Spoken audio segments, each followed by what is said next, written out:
Olá pessoal, tudo bem? Feliz mais uma vez pela tua participação em mais esse módulo do nosso treinamento de direção preventiva. E eu começo falando sobre a distância de segurança. Você sabe a importância desse tema na manutenção desse trânsito cada vez mais seguro? Eu gostaria de trazer alguns itens importantíssimos sobre a distância de segurança. Primeira coisa, a distância de segurança não serve simplesmente para evitar com que o teu carro colida com o veículo da frente. A distância de segurança serve também para você ajudar o teu cérebro. É isso mesmo. Em uma situação de emergência, o nosso cérebro ele demora em torno de 1 segundo para tomar uma decisão. Então imagina, se você não tivesse a uma distância de segurança, o que poderia acontecer? Na imagem, ele está mostrando, né, a distância de 5 segundos em relação ao veículo da frente. O que isso significa? Né? Que o veículo da frente passou em um ponto de referência, um poste, uma árvore, um galho, enfim. Comece a contagem. 1, 2, 3, 4, 5. O teu veículo não pode chegar nesse mesmo ponto de referência antes dessa contagem. 5 segundos nós utilizamos com pista molhada em dias de chuva. Adotando a distância de 3 segundos, já é considerado uma distância segura. Além disso, a importância das duas mãos no volante. Além de uma frenagem de emergência, pode ser que você precise fazer alguma manobra para desviar de um recape de pneu, para desviar de um animal na estrada, de um buraco, enfim. Então, a gente viu no módulo anterior a importância das tuas duas mãos na posição 10 para as duas, braços levemente flexionados, para que você consiga fazer uma manobra para a direita ou para a esquerda sem tirar as mãos do volante, ou seja, mantendo total controle sobre o teu veículo. De forma alguma, coloque os braços apoiados, né, sobre a porta, em cima do câmbio. Aliás, deixar a mão em cima do câmbio pode causar desgaste prematuro nos componentes. É isso mesmo? Você sabia disso? Outro item, não deixar materiais soltos entre os bancos. Em uma frenagem de emergência, esses materiais podem vir a atingi-lo, causando sérios problemas, um potencial grande de causar acidente. Ter visão do caminho que você está percorrendo o tempo todo. O freio motor, abuse muito. De forma alguma, utilize a embreagem em uma frenagem de emergência. O que você precisa é que o teu veículo pare. E como que a gente vai fazer esse exercício? Te dou uma dica.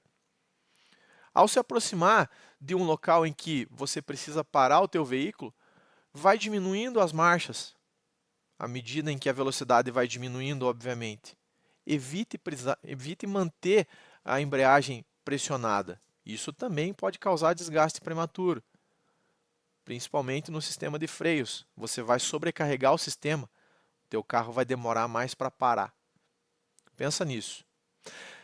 E agora, falando um pouquinho sobre as características do freio ABS. Ainda causa um pouco de dúvida, uma insegurança, entre aspas, em uma situação onde você precisa frear bruscamente. Se o teu veículo possui essa tecnologia ABS, a tendência do pedal do freio é começar a vibrar. É absolutamente normal. É por esse motivo que não há o travamento da roda. É como se a pinça do freio pressionasse e soltasse, pressionasse e soltasse. Isso em milésimos de segundo. E aí você me pergunta, tá, mas o meu veículo não tem essa tecnologia ABS. Como é que eu faço? É simples. Se você sentir que a roda travou, solte do freio e pise novamente. O que vai fazer o teu veículo parar não é a roda travada, e sim o contato do pneu com o solo. O pneu ele precisa estar girando, atritando obviamente, para que haja, né, a parada por completo. E lembrando da importância da calibragem dos pneus. Falamos isso em alguns módulos anteriores. Tanto pouca calibragem quanto calibragem em excesso podem influenciar de uma maneira negativa na tua frenagem de segurança. Falando aqui da distância de frenagem, né? O porquê da gente se preocupar em respeitar o limite de velocidade. Vamos pegar um exemplo de um veículo a 80 km por hora. Então, você transitando com o teu veículo a 80 km por hora, se deparou com um obstáculo na via. Até o teu cérebro decidir realizar uma manobra ou mesmo pisar no freio, o teu veículo vai percorrer aproximadamente 16 metros. E até você parar com o teu veículo, ele vai percorrer mais ou menos 37. Então, entre a distância de reação e a distância de parada, o teu veículo percorreu aproximadamente 53 metros. Isso se você tiver a 80 km por hora. Então, lembre daquela placa de sinalização que tinha, né, em um dos módulos que a gente apresentou, sobre o novo olhar para o trânsito. Né? Por que as pessoas ainda insistem em não respeitar o limite de velocidade da via? Conceitos do tipo, poxa, por que aqui é 80 km por hora? É uma via bem sinalizada, uma via que não tem buracos, é bem pavimentada. Por que 80? Eu vou andar a 100. É tranquilo, meu carro atende essa necessidade. O problema não está na aceleração, e sim no momento em que você precisar frear, que você precisar parar o teu carro. Está aqui o exemplo. A 80 km por hora, você vai percorrer 53 metros até o teu veículo parar completamente. Pensando que o teu olhar, como um condutor preventivo, esse é o foco do nosso treinamento, está totalmente na condução segura desse veículo. Você não está no celular, você não está se alimentando dentro do carro, você não está distraído com tuas crianças que estejam soltas atrás do banco, porque elas estão bem fixas no assento de elevação ou mesmo na cadeirinha. Enfim, está tudo certo.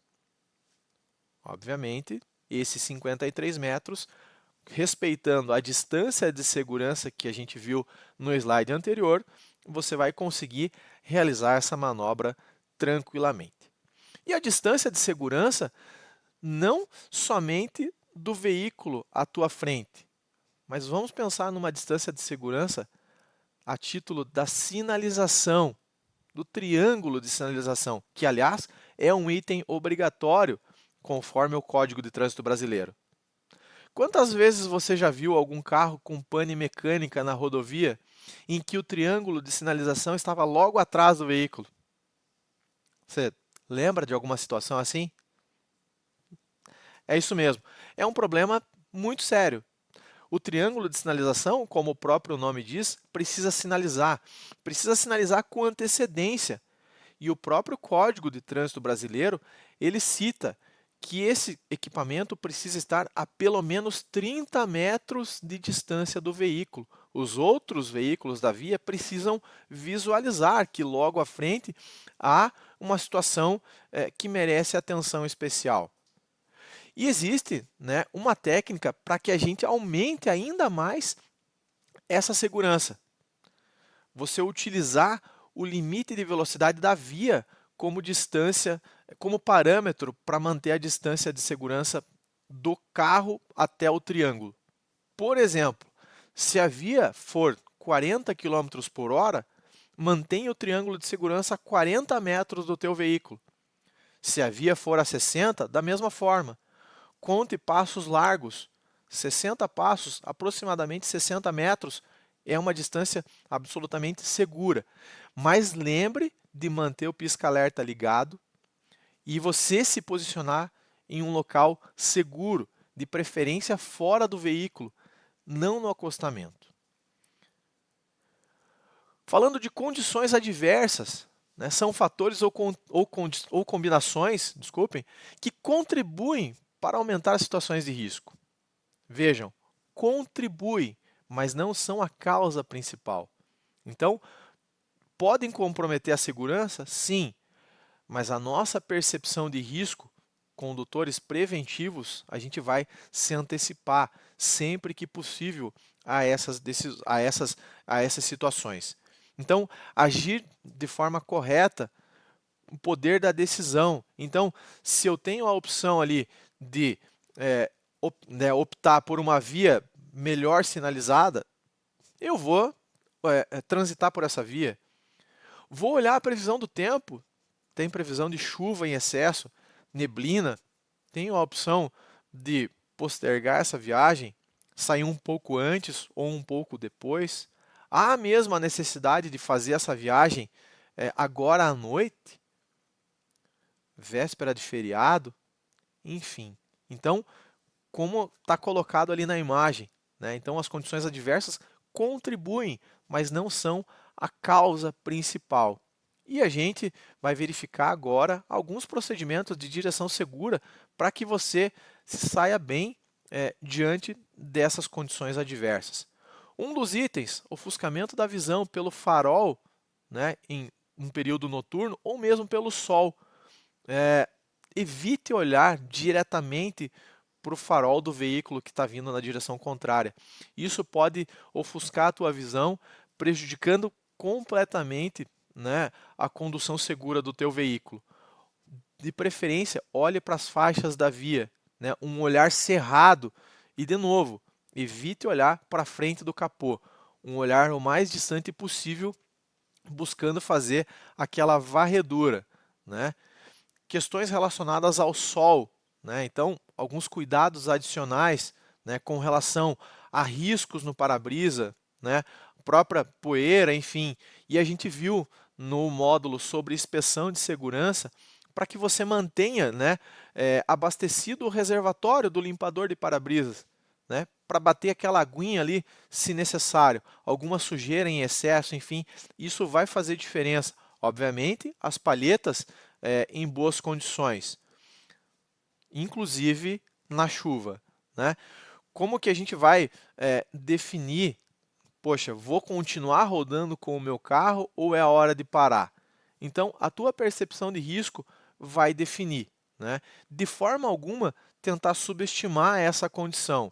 Se precisar parar o teu veículo, jamais no acostamento. Busque um local seguro, um pátio de um posto de combustíveis, a entrada de alguma indústria, de alguma fábrica, enfim, mas jamais no acostamento, né? Ali se torna um risco adicional, além da condição adversa que já existe, né? O fato de você estar ali parado no acostamento pode ser sim um risco adicional, né? Uma dica, olhe para o espelho retrovisor do teu carro e tente visualizar se o pneu do teu carro ainda continua fazendo aquela marca na rodovia. Se sim, pode ser um sinal de que a condição ainda é aceitável para continuar dirigindo.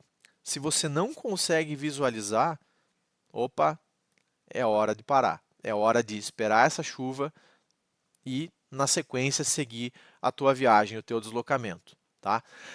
Nos primeiros minutos de chuva, um cuidado primordial, né? O asfalto, enfim, pode apresentar sujidades, óleo, areia, enfim. Então, principalmente se vier inicialmente aquela garoazinha, né? Que deixa o asfalto totalmente escorregadio, né? Então, uma condição adversa que já existe e que pode ainda ser piorada, né? Falando sobre más condições da via, né? Nessa imagem aqui, né? Pensando que um condutor vindo no sentido contrário pode invadir a contramão, né, para tentar desviar de um buraco, por exemplo. Então, tente se antecipar, tente prever se isso pode ou não acontecer, né? Diminui a velocidade, né? olhar no espelho retrovisor o tempo todo, né? Sempre cuidando com animais na pista, né? Então, principalmente em regiões aí de interior, localidades com mata, enfim, né? Então, atenção também à sinalização, né?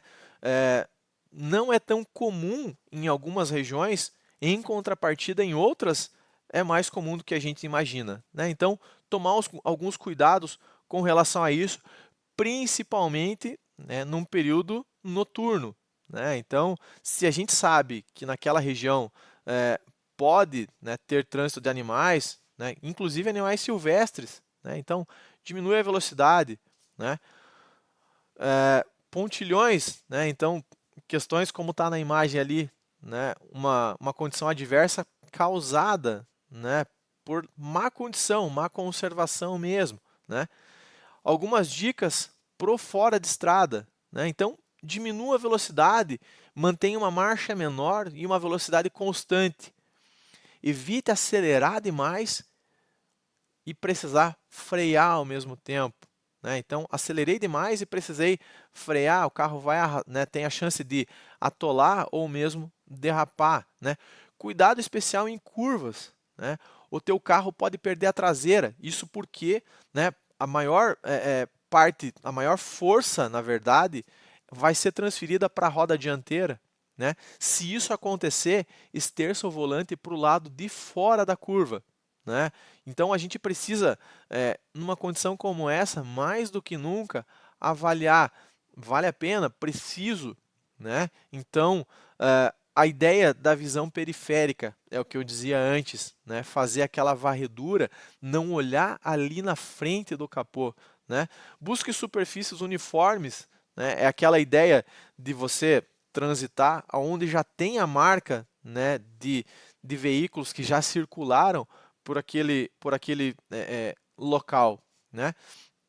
Evite, né, o excesso de velocidade, como eu já falei, e sempre uma marcha menor e a velocidade constante, tá? Em alguns momentos, as pessoas tentam sair do atoleiro buscando a margem da via. Isso pode ser arriscado. O teu carro derrapar, né? Então, um local ali com pouca aderência e você acabar colidindo com o barranco. Se você sentir que o teu veículo patinou, mantenha calma, evite acelerar em excesso, isso só vai piorar, né? E, se necessário, né, desça do veículo, avalie o problema e, em alguns casos, não tem jeito mesmo, precisa pedir apoio externo, certo? Então, alguns cuidados com esse tipo de pavimento. Então, reforçando, principalmente com relação à velocidade constante e curvas. Se você já conhece, é um ponto, né? Então, se você já conhece, você consegue se antecipar. Logo ali na frente tem uma curva, enfim. Se você não conhece, da mesma forma. Então, condução preventiva. Vou me antecipar às situações de risco. Aquaplanagem, né? Aquela lâmina de água que cria, né, em cima da via. Numa condição como essa aqui, já ultrapassou a aquaplanagem, já está numa condição totalmente contrária à condução de veículo, né? O que seria a aquaplanagem? Aquela lâmina de água. Se você sentir que o teu carro está aquaplanando, né? Ou seja, né, fazendo essa analogia como se fosse aquela lancha em cima ali da via, de forma nenhuma pise no freio. Mãos firmes no volante e quando você sentir que o pneu voltou a ter aderência, né, voltou a atritar ali com o solo, né, com o asfalto, aí sim retome a aceleração. De jeito nenhum tente estercer o volante ou pisar no freio. É uma atitude muito arriscada. Falta de iluminação. Então, reduza a velocidade. E a questão aqui de falta de iluminação também pode ser um reflexo das condições de iluminação do teu veículo, né? E a gente consegue visualizar isso na inspeção de segurança. Como estão os faróis? Luz alta, luz baixa, enfim. Então, também tendo reflexo aí nas condições adversas. Sinalização deficiente. Infelizmente, a gente pode se deparar com situações como essa, né? Então, toma alguns cuidados adicionais também. E Em cruzamentos, reduz a velocidade mesmo tendo a preferência. Inclusive naquelas vias onde você já conhece, né? Onde, teoricamente, você já está no piloto automático. Eu passo todos os dias aqui por esse local, conheço como a palma da minha mão, né? Então, toma alguns cuidados. O teu campo de visão pode estar acostumado, né? Aquela visão de tunelamento que a gente falava. Então, como nessa imagem, né? Então, todos os dias esse condutor passava por esse local, ou essa pedestre, enfim, a gente está falando dessa rede social chamada trânsito, né? Então, pedestres, motociclistas, motoristas, enfim. E aquela pedestre distraída, atravessando na faixa de segurança, porém com o semáforo verde para o veículo e não para ela. De repente, aquela ligação que ela está aguardando é de uma alta hospitalar, de um familiar, de um filho, enfim. Então, a gente não pode a gente não pode culpar aquela pessoa pela distração. Em algum momento, a percepção de risco dela foi desviada, né? E a gente, como condutor preventivo, a gente está se antecipando a essas situações, certo? Então, reduz a velocidade. Poderia ser não um pedestre, mas algum veículo que está vindo em alta velocidade e você está imaginando que ele pode vir a furar ali o semáforo, a placa de preferencial, enfim. Então, o que é o importante para nós? É chegar em casa, chegar bem, né? Abuse muito do teu autocontrole. O outro condutor também pode estar com pressa, também pode estar estressado, também pode ter problemas particulares, enfim, tá? E é isso que a gente vai mostrar nesse vídeo aqui, né? Então, falando um pouquinho sobre essa imagem. Ó, tá bem calado ele.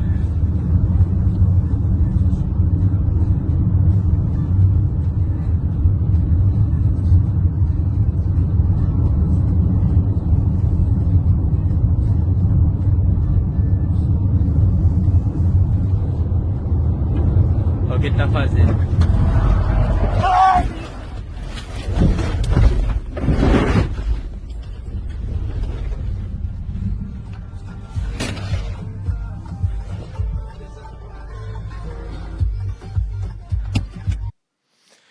E aí eu te pergunto, vale a pena essa situação de risco? Vale a pena, né, se colocar naquela condição que a gente viu nesse vídeo? Então, provavelmente, em algum momento, esses dois condutores vinham um fechando o outro fechando um, e aí o condutor do carro, agora você não vai passar e tal, e daí eles conversam entre os dois, né, motorista e passageiro, olha o que ele está fazendo, olha o que ele está fazendo. E aí o condutor do caminhão sai para fazer a ultrapassagem e dá uma encostadinha no carro. O carro sai da pista, capota e a gente poderia estar falando aqui de um acidente grave ou uma fatalidade, por algo que poderia ser facilmente evitado, né? Prevenção à violência. Deixa o cara seguir. O que é o importante para você? É chegar em casa, né? Pare de xingar, pare de fazer gestos obscenos, pare de tentar tirar satisfação com outro condutor. Tente se dar bem, tente compartilhar espaços. Vai fazer a diferença para você, vai fazer a diferença para o condutor também. Dá bons exemplos, principalmente se tiver passageiros no teu carro e se esses passageiros forem os teus filhos, teus familiares. A gente vai estar compartilhando boas práticas, vai estar lançando sementinhas do bem. E com isso, eu gostaria de agradecer por mais esse módulo, pela tua participação, e eu conto contigo no próximo módulo do nosso treinamento de direção preventiva. Um forte abraço e fiquem bem.